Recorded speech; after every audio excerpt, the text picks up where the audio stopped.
Hello, you're listening to Queer Everything, a queer of color podcast about thriving in the world while being at odds with it. I'm Lena Rafiq Sheikh.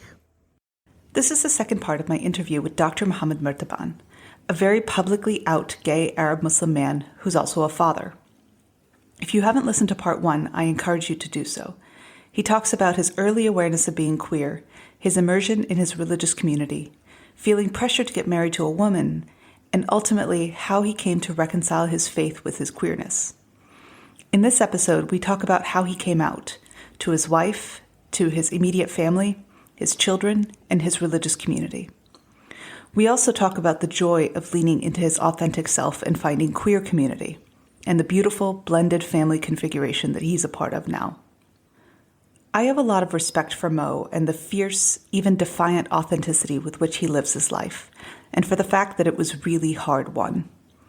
I was deeply moved by his story, his warmth, and his open-hearted sharing, and I hope that this finds its way to the people who need to hear it. We pick up this conversation just as he's about to disclose to his now ex-wife that he is gay. Welcome.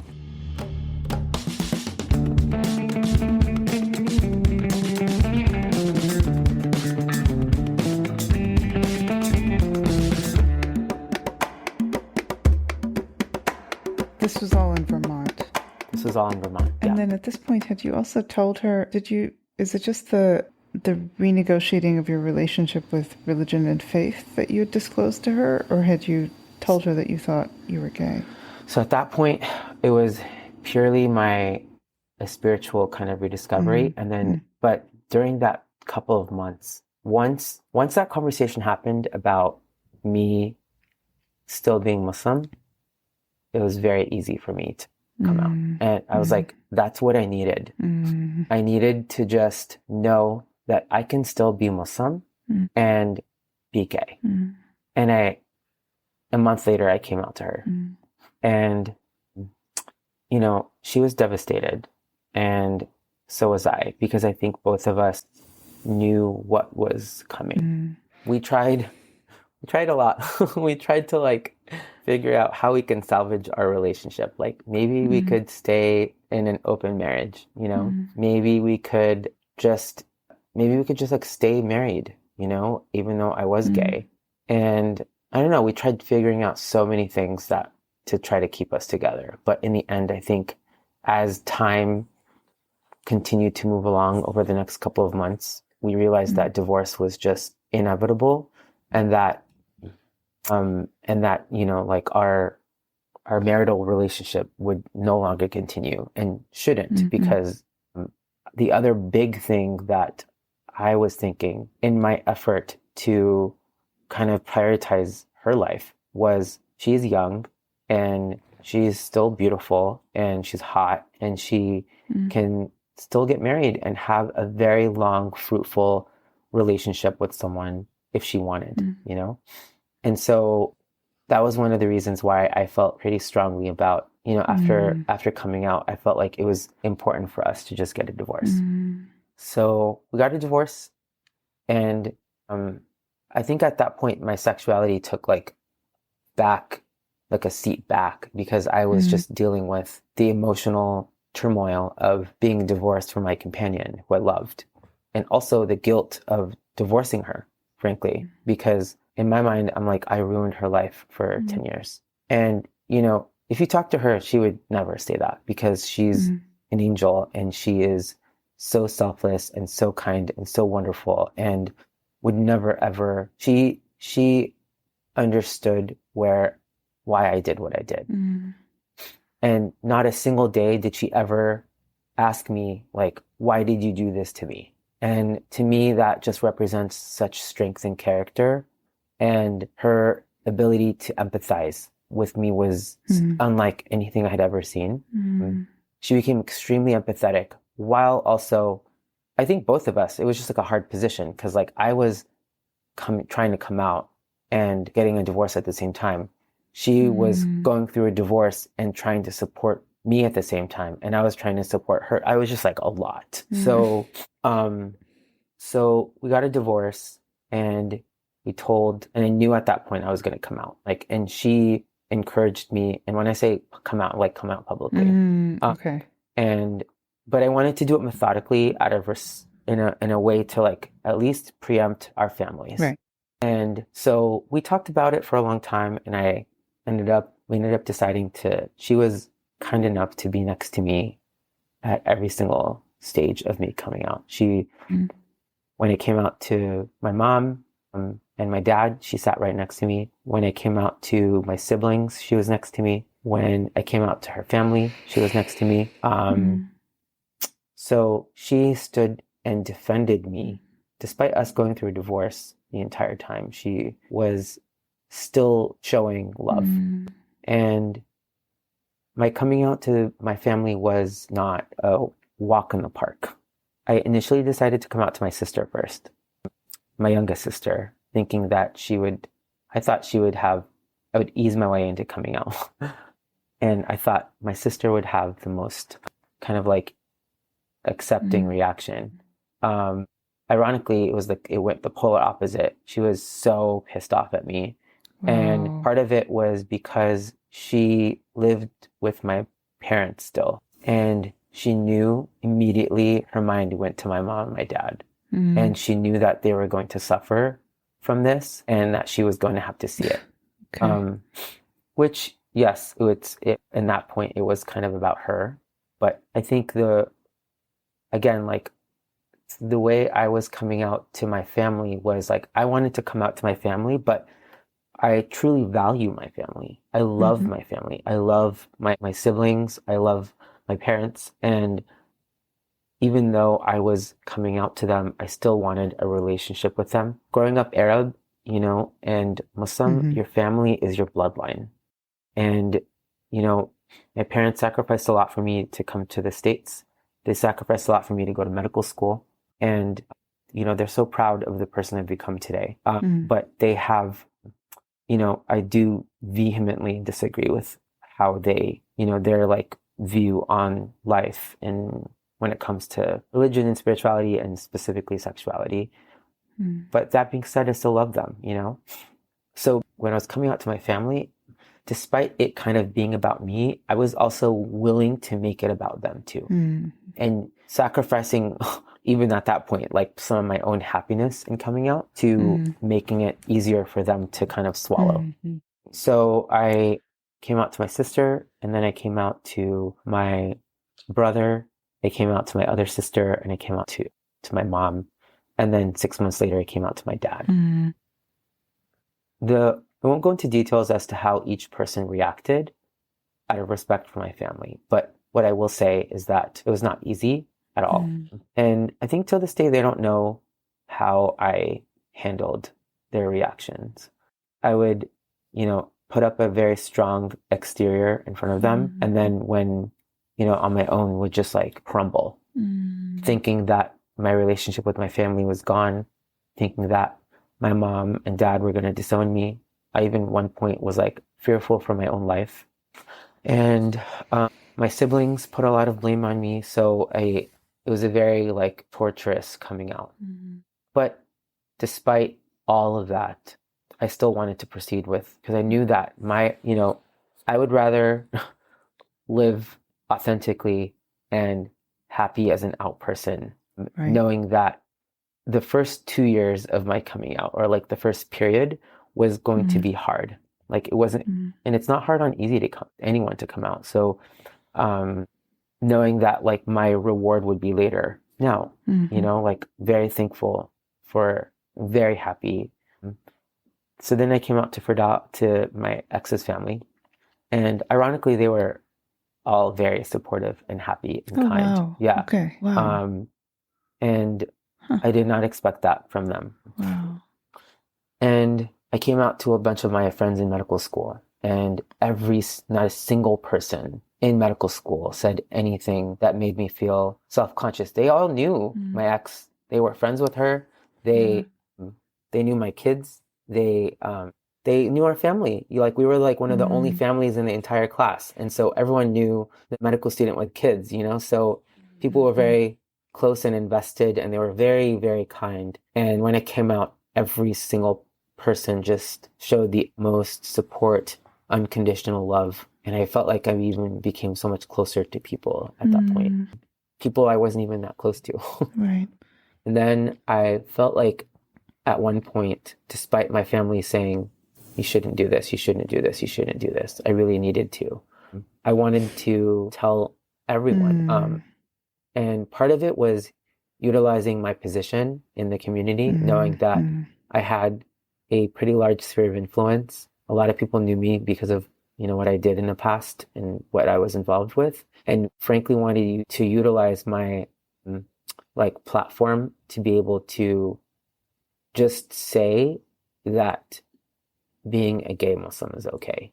And it was for that, it's for those 16-year-old little boys who are confused just like I was. And, the girls who are completely told in the community that they are not sexual beings and they have feelings for girls. And I felt like at that point I needed to, if I had someone in the community that was able to just simply say, I'm gay and Muslim and this is okay, I might have not had this pathway in my life. So I felt like I had a responsibility, and I was nervous, extremely nervous and scared to come out publicly, but I felt like it needed to be done. This is back in 2015. I came out publicly on Facebook. Facebook was the primary. I know everyone no one really uses Facebook anymore, but back then everyone was using it. And so I wrote a long post basically describing my journey and my story, albeit a very shortened version, but one where the people that read the post could hear my own version and my own story from me.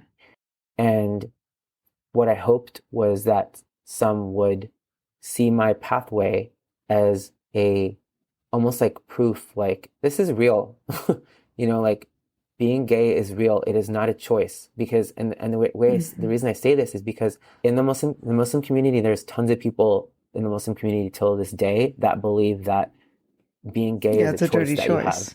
You have a choice that you have. Your queerness and your gender is a choice that these are not choices. It was not a choice. I actively went against my choice, my quote unquote choice. And so I was hoping that through the relationships that I had developed with people and through the friendships and the strength of those friendships, that people would be changed. And to be honest, a lot of people did respond in that way. And people messaged me being like, I never, ever, ever thought Muslims could be gay.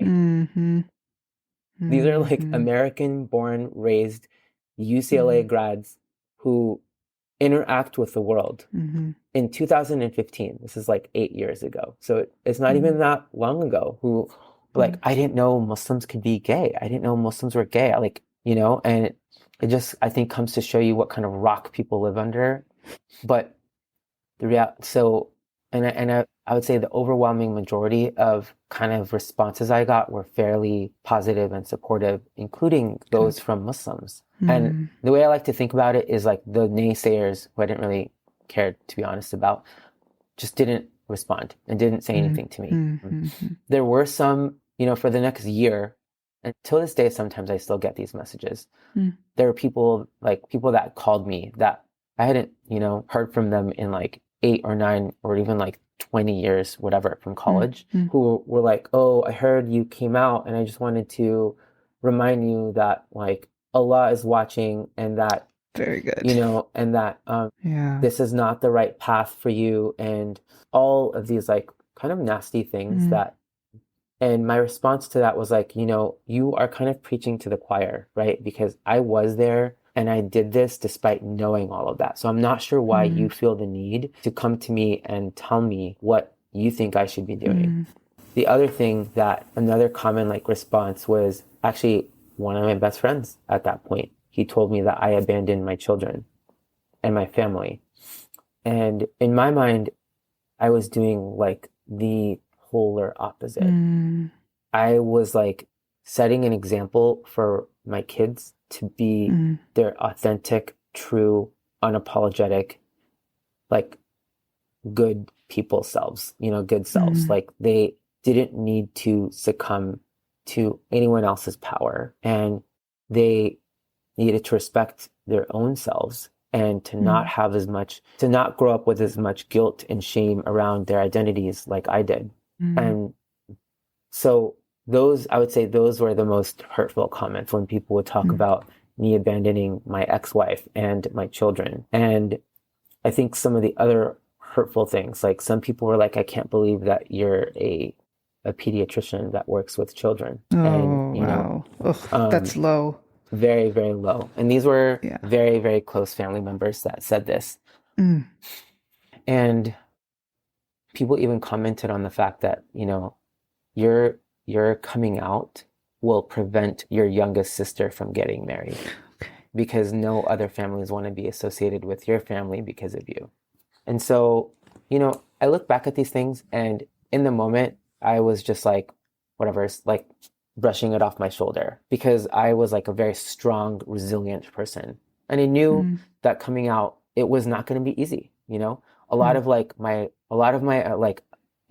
friends from medical school and stuff, when I came out, the most common question that people asked me was, do you feel this like weight lifted off of your shoulder? And my immediate response was no.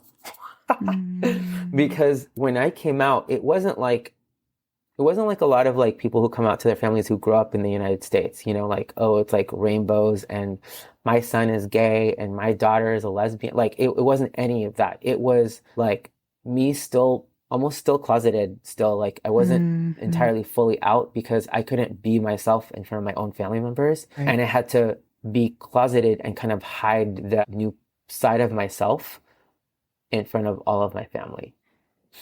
So, and then the guilt of just like coming out and the shock of it and everyone finding out and the people like, it just like spread like wildfire. And I was getting messages left and right from random Muslims. Like my siblings were saying, is your brother gay? Your brother came out, like all these like things that people were saying.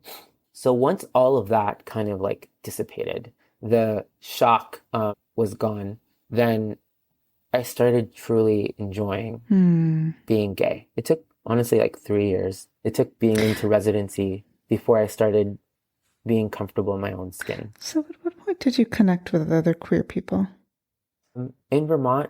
And what was that like? Yeah, there was a couple of like queer people in my class that I became close friends with. And there was actually a couple that are some of my best friends that every time I see them, I just like, my heart is so happy and feels so warm. It's a couple, him and his husband, who I went to medical school with. When I came out, they were my chosen family. Like they welcomed me into their home. They talked to me about their own relationship. They had been married for 10 years. They taught me they like kind of like showed me the ropes. They took me to my first Pride in Montreal. How was that? Oh my God, it was so lovely. Yeah. I got to see Justin Trudeau, who's kind of a dreamboat. And I went to, I think it was people like that truly showed me the sweetness in being queer and identifying as queer, and the importance of having people around you that truly support you for who you are and not, how religious you are. And I think those two humans were very quintessential to my growth as a gay man. We've become even closer since then. We're both on the West Coast. They live in LA, and I see them pretty often, and we just celebrate life together, And I think that when I moved to San Francisco for residency, San Francisco is like a queer haven. Everyone's a little gay in San Francisco. And the first thing I did was I joined a gay volleyball league. I played volleyball for like years growing up. So I was very excited. And I remember the first time I walked into a gym and I saw all these, it was a gay volleyball men's league. Actually, no, there were some women. I walked in and I saw all these like queers everywhere, just living their authentic self, wearing their booty shorts and their pink tank tops with like different colors in their hair and screaming, bitch, girl, like all these crazy things. And I immediately fell to the ground and started crying. Oh. I was kind of a hot mess. Yeah. Because it was to me, this moment was surreal. It was absolutely surreal. I never, ever in a million years thought I would be in a gym with all queer people playing volleyball, or just like in a gym surrounded by queer people, just all being themselves, like authentically proud. And I had flashbacks to like the times when I would create structure around my life where I would continue to stay closeted, you know, like getting married, getting involved in the Muslim community, doing those things, and knowing that where I am now was, you know, back in 2017 now, was so different than where I was. And I was so thankful, so incredibly thankful to be where I was and have the ability to kind of just like be out. How about now with your family, your kids specifically? How did it go? Coming out to them? And then navigating things after the divorce, because yeah. you know, when we talked earlier, you told me about like your current family situation, which is like this beautiful, you know, hard one, of course, but beautiful blended sort of situation. Yeah. So coming out to my kids was scarier, was the scariest thing to me, period. Like hands down. Scarier than coming out to Firdaus, to my ex. It was scarier than coming out to like my family, and scary. And they found out a year after. So I kept it. I just wasn't ready. You know, I wasn't ready to come out to them. And I was getting so much messaging about abandoning them from like my own family, from my friends. So I had to kind of like let that go and separate myself and continue to tell myself that this is not what I was doing. And when I told my kids at that point were 8 and 5. So 3.5 years apart in age, but kind of like a lot in terms of comprehension. The 8-year-old was in 4th grade and the 5-year-old was in kindergarten. So I decided to tell them separately. I told my oldest, we went on the car ride, and I had asked them, do you know what the word gay means? And they said yes. And I'd never talked to them about this ever. So I was shocked. And we're in Vermont. So Vermont is like a liberal state, but still very culturally conservative. You know, like people are super loving and kind and open-minded, but there's just not that many of anything there. Right. So, and they said, you know, being gay is when two people of the same gender love each other. And I honestly, I like was floored, speechless, like did not know that a 4th grader could identify it or could define something so beautifully. And it was all based off of love. And so I immediately stared at them and said, I wish there are so many adults that need to hear you say that, because so many people, you know, still don't even know how to define the word gay. And so I said, where'd you learn that from? And they told me that they had a friend in class who had 2 moms. And when they see the 2 moms, they're always like holding hands and they love each other and they're very cute and very coupley. And they said to me that was how they identified, you know, the word gay. And so I said, what would you say if someone close to you was gay? And they told me that it would be a non-issue. And then they asked me, who was it? And I said, it's me. And they looked at me. By the way, I say they because my oldest is non-binary and they use they, them pronouns. And they looked at me and were completely confused. And they said, Baba, I'm really confused. And I was like, that's a totally appropriate reaction. And I said, I was super confused for a very, very long time. And now I'm not. And I hope that you're able to, you know, come to similar like clarity. And they asked me, I proceeded to tell them like a very shortened version of why I never came out when I was younger, and touched on my relationship with my parents and my religion, and touched on why I ended up marrying their mom, and then talked about why I ended up coming out now.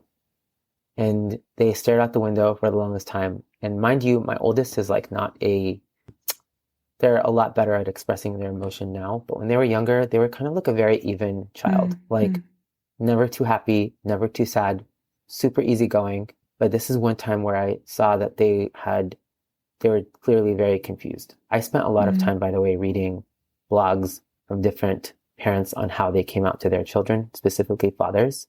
and kind of came up with the idea that I needed to come out to them separately than tell them about the divorce, because I didn't want them to associate being gay with something bad, you know? And so some people, what they did was they came out to their children, and then their children kind of realized naturally that, oh, dad's gay. He's only attracted to men.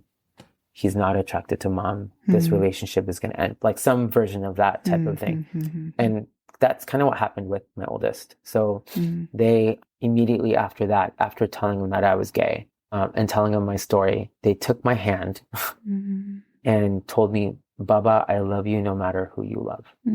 And easily the scariest day of my entire life became one of my favorite. That anyone who asks about my coming out story, I always include that little portion. One, because I'm really proud, so incredibly proud of my children.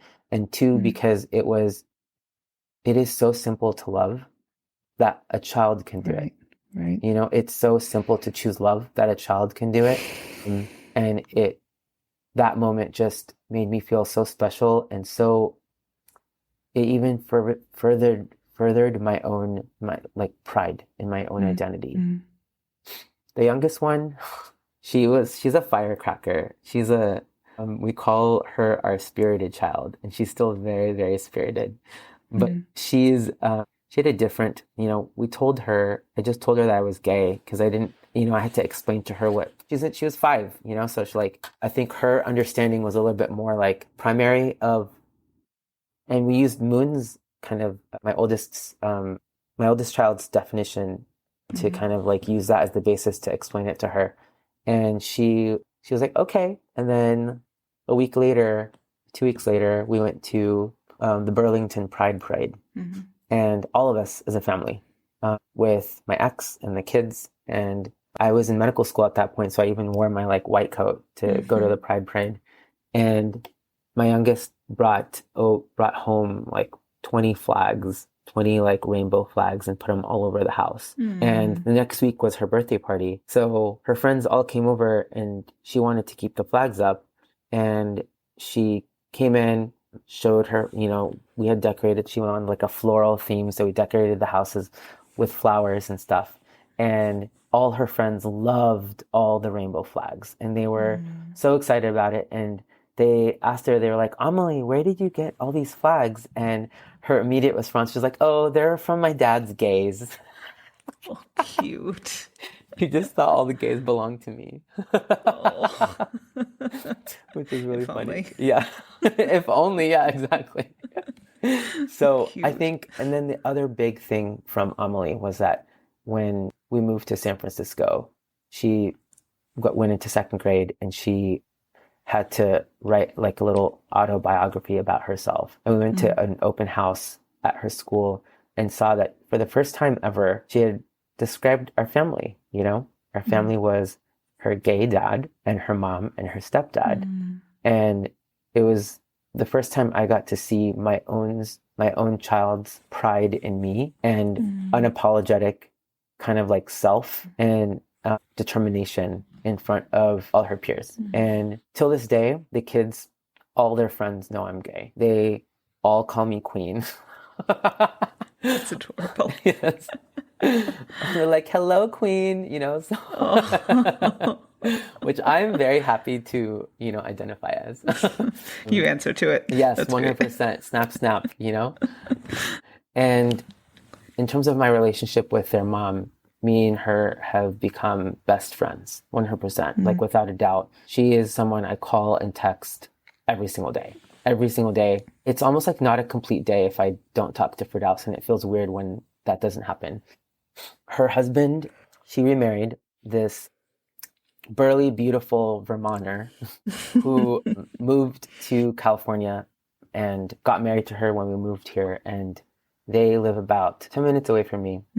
He is, I think for me, I would describe him as like someone who is all heart. He wouldn't admit it, but he is very, very loving. And his core is goodness. And he loves people for who they are.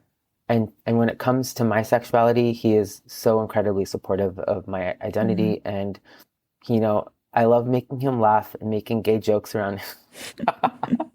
I think he loves it too. We get along really well. We had our moments, like let that be known. The first 3 years of all of us kind of like coexisting was, I wouldn't say hot mess, like they were just hard. Trying to navigate lots of things, like him coming into this existing relationship where me and her still had a really good friendship going on because we didn't feel like our marriage was like split up because we, were at each other's, wits all the time. We didn't argue as much. So kind of a weird situation. But I think as their relationship grew, so did ours. And they frequent my house for dinner all the time. I go over to their house for dinner. We go on vacations together. We go out on the weekends together with the kids. The kids spend half time with me and half time with them. We have I would say, pretty ideal situation, which I'm very incredibly thankful for. And I don't think that my own ability to be out and proud and even active in the gay community here in SF would be anywhere if it wasn't for them too as well. They have a huge role in my identity, in being proud, unapologetic, unashamed of who I am. Oh, that's incredible. That's incredible as a journey. Thank you. Thank you so much. I'm very, very, very thankful. And I recognize my privilege because I realize that a lot of people don't have a similar experience to me. And yeah, I mean, I wish I had more acceptance from my family's end, but I've just learned to navigate my family. I still love my siblings and I still love my parents, but it's something that we have just all learned to just not talk about. My siblings, it's a little bit easier. My siblings have gotten to the point where they make jokes about me being gay, which I think is like... That's progress. Yes. Yeah, that's real progress. It's a huge progress. And yeah, I look forward one day to introducing them to my future partner. And then I'm curious about, I'm asking this because it was revelatory for me to connect to other queer people in affinity spaces, right? Specifically for me, the most resonant were the queer Muslim spaces, because that was, I grew up in like the Gulf states, right? And being around like a mix of people from the Muslim world who were also queer, that was just so transformative for me, just this idea that that's even possible. And I'm curious whether you've made connections like that. Yes. I think that as I progressed in developing pride in my own identity as a gay man, and not only as a gay man, but as a gay Muslim, I was very determined to find people like me. Because at this point, I knew that I wasn't the only one. There's lots of people. And so even just like quick Google searches and finding Muslim, like gay Muslim organizations, queer Muslim organizations, queer Crescent, so there's so many that existed, and my mind was blown. Never in a million years would I thought that I would find, queer Muslims that were like me. And I connected online with an organization called Queer Crescent, which is here in the Bay, and they had circles, Ramadan circles that I attended. And then that was my kind of like real true introduction back into like being actively spiritual after kind of like being away for a long period of time. And then I found a organization, kind of like a group of like that's a gay Middle Eastern men's support group in San Francisco. Fantastic. And that has been the most, I would say starting that has been the most transformative and identity strengthening experience, because there's people that are just like me there in front of my eyes. People who are real, who have lived experiences, people who, when I talk about my kind of like experiences with my family, they get it right away. It's not like explaining to like other people who grew up in the US, like what it's like. They truly get it at the core. This like intersectionality between being Arab, Muslim, and American. And it's frankly through them that I've developed even further pride in identifying as a gay Muslim, and now realize there's so many people who are like me. And now with like social media and things like that, like I get messaged. I get message on Instagram all the time from people around the world, literally around the world, random gay Muslims who create fake Instagram accounts that because they don't want to be discovered. And I respect their privacy and have talked to people on the phone that I've never met before. Wow. Just, and some of them just want to hear my story, like literally just want to hear my story, because I think it's a lot of them don't want to be alone, and they want to know that someone else is like them out there, and that there's a possibility that I could be out, and I've helped many people kind of like grow in their own identities. I've helped people kind of understand that marriage may not necessarily be an option for them. And then I've also just helped people know that like coming out isn't for everyone. You don't have to come out. For some people, coming out is like really dangerous. It's really life-threatening. And so those are real things. And so, but just having someone to talk to and being an example of someone, like #goals, like, like someone that you could be like is, I think, enough for some folks. So what would you say to, so I can ask this in a couple of different ways. Either what would you say to your younger self, or what would you say to young people who are struggling in similar ways that you did? Yeah. I think the hardest thing is it would be really hard, I think, for me to talk to my younger self, to be honest, because I think I was so stubborn and set in my ways that like I tried to do everything possible to not come out. And so like I don't think I could have really said anything that could have changed how I developed. And I think a part of that was because the community I grew up in was so dogmatic in our approach. So if anything, I would just ask people like, have an open mind when it comes to interacting with the queer community. And I think that's the basic thing I would say.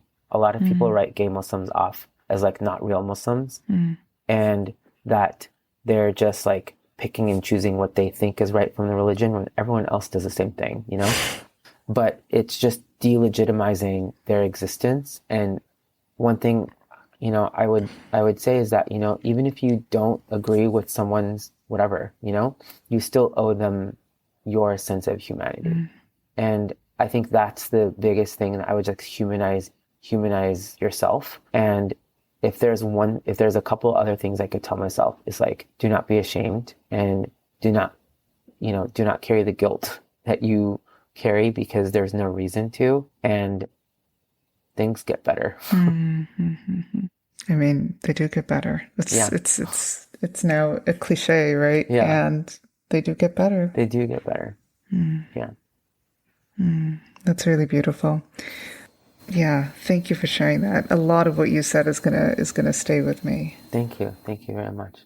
I mean, we're at a particular point in the history of the United States and the world right now, and I know that you're a pediatrician, and there's things that you probably encounter there, and that's also a big gear shift from what we've been talking about. Yeah, but also so incredibly relevant. I think I want to try to keep this relevant to the Muslim community, because I think that sometimes Muslims are stuck in this like us and them, like us and them mentality, but also more so like democratically like liberal, but morally conservative, and aligned with a lot of like Republican values that way. So, and with that comes, how do you deal with like queer people, And so I think now more than ever, it's really important for Muslims to just show love for their queer brothers and sisters, whether they agree with anything that or not, to show them support. I feel like it's really hard for me to go to a mosque again. Part of it is because, I don't feel like it is a place where I can thrive or grow or even feel safe. And I think that speaks loudly. Like if someone who is out and proud and older and was really involved in the Muslim community can't go to a mosque, then how is it that like, anyone else who may not have that kind of like privilege how will they feel, at our community centers? There have been so many allies that have reached out and have asked me specifically, like, how to create a safe space in our mosque. And I said, I don't think that you can do it yourself, but what you can do is continue to talk about and normalize being queer. I think that's the biggest thing, is normalizing being queer and Muslim at the same time. Because one thing that it is not right now, it is not normal. And everyone sees queer Muslims as freak shows and the fringe Muslims, or not, like, they're not real Muslims. Like, you can't be gay and you can't be Muslim at the same time. And so I just want people to have a little bit more empathy and towards the experience of queer people. Because while you say things that invalidate their existence, they're also hearing it from every other angle, including their own families, their, community members, or in some parts of this country, their surroundings, their friends who don't support them being queer, their classrooms, their teachers, whatever. So in our political day and age, like, it is especially for younger Muslim youth. And as a pediatrician, we work with queer, trans, and non-binary patients in the hospital all the time. And the rates of suicide and mental health decline has skyrocketed over the past couple of years with COVID and with, the recent attacks on the trans community. So all over the country, and the bigotry that has existed with the Trump administration. So I just ask people to be kind and merciful towards others. Wow, thank you. Thank you for sharing your story. Thank you so much, Lena. I am so appreciative of the opportunity and the space and the reach. I mean, the work that you're doing is so incredibly phenomenal. And I never thought, I'm thinking back to my 16-year-old self, and never thought that there would be someone who would want to talk to queer Muslims about their identities. So thank you so much. We owe a lot of gratitude to you. Thank you, Mo. It's my pleasure. Oh my God. Are you a puddle on the floor? Because I am a puddle on the floor. Please share this, follow Mo, follow us, or leave us a review on Apple Podcasts. Thank you so much for listening. Until next time.